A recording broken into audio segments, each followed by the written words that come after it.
তোমরা আমার স্কুটিতে এইভাবে হাত দিচ্ছ? ম্যাডাম, আপনি কি স্কুটিটা বিক্রি করবেন?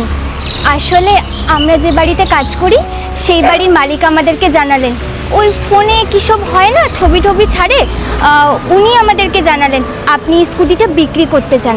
আপনি যদি এই স্কুটিটা আমাদেরকে বিক্রি করেন আমাদের না খুব উপকার হয়, আমাদের খুব দরকার এই স্কুটিটা।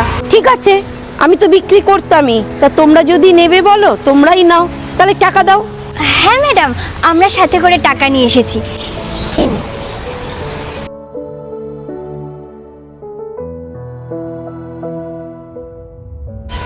এ কি, আমি তো 50,000 টাকা দাম রেখেছিলাম স্কুটিটার, এখানে তো মাত্র 30,000 টাকা আছে।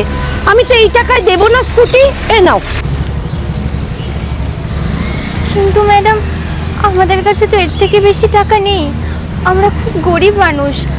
আমার বর জোম্যাটো ডেলিভারিতে কাজ করে আর আমি সামান্য লোকের বাড়ি কাজ করে খাই।